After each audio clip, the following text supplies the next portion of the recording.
Good morning friends and welcome to the pre-market view. We've seen carnage across the global markets after the indications from the Fed that the stimulus program in the form of $85 billion of bond buying may be discontinued because of the division in the opinion of the Fed members, and that has led to a fall across the globe.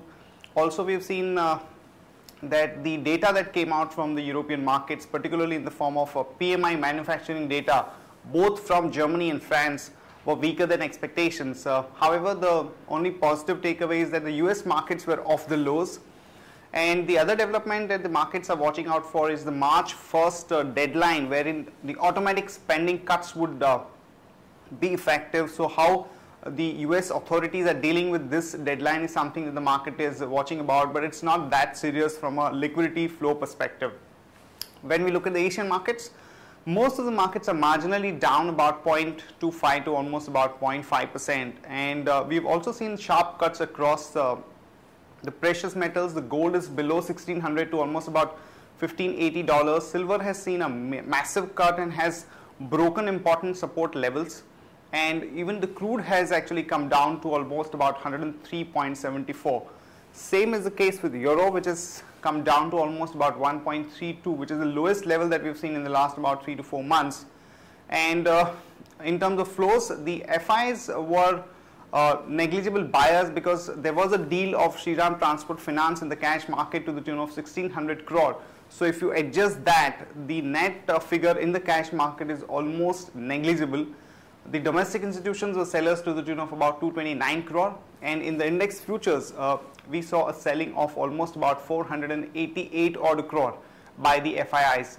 Back home, friends, our markets also saw a cut of almost about 1.5%, and this was on the back of much larger volume. Even in the first 45 minutes of trade, we had seen a huge volume happen on the index futures side, and definitely we have gone below substantially 5900, which is quite unnerving for a lot of people, because now the expectation in terms of the pre-budget rally also have diminished given the global scenario that we are dealing with. And on that note, let me invite Sadhana to take us through important F&O cues, ideas and strategies from the F&O desk. Good morning friends, let's have a view on derivatives. In yesterday's session, we have seen a gap down opening of around 40 points and market remained volatile all through the day. If we talk about cost of carry, it is decreased significantly, and we have seen around 4 lakh shares were added in open interest, indicating every rise in the market was taken as an opportunity to go for short positions. On the options front, we have seen on call strike side 5800, 5900 and 6000 has seen good number of activity, whereas on put side 5600 and 5800 has seen a good number of activity in open interest. And talk about implied volatility, it is increased marginally, and as we are near to our VWAP of 5900, so market would remain volatile and we might see sharp moves and volatility in the market going forward. 5900 would act as a stiff resistance going forward for short term.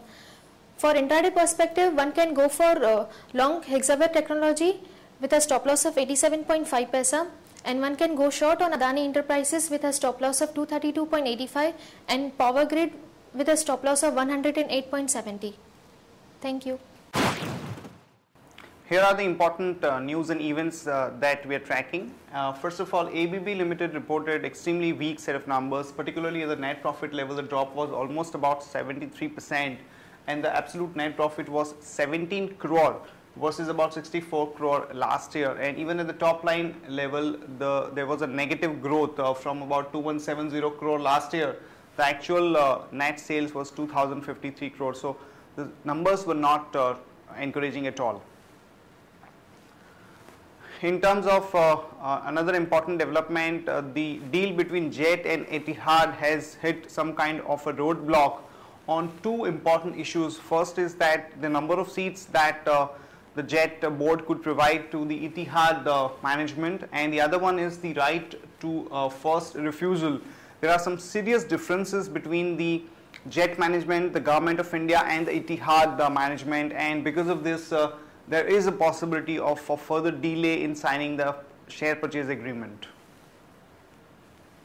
Some negative news for the white goods companies, as the new norms for change in the product rating, which would be effective January 2014 could bring about a 10% increase in the cost, and in the current environment this could affect the overall sales growth of most of the companies. So this could be a bit negative for companies like Voltas, Blue Star, Whirlpool, because their overall margins could take a hit, or their overall growth could take a hit if they decide to pass on the increased cost.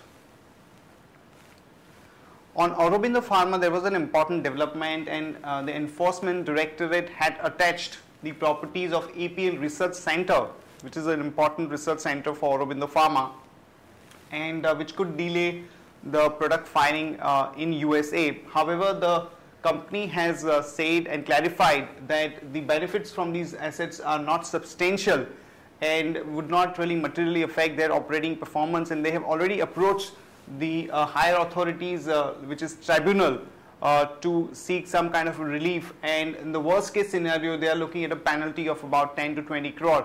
So Aurobindo Pharma stock had negatively reacted, but we continue to maintain our positive bias on the stock.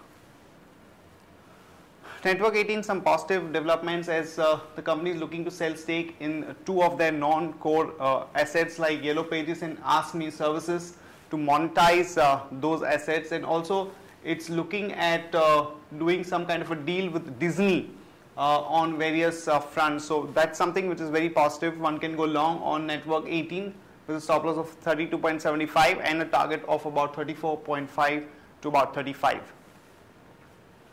Lupin has got approval for one of its products called Lorazepam oral concentrate in the US markets. So one can go long on Lupin with a stop loss of 582 and a target of about 612 to about 623.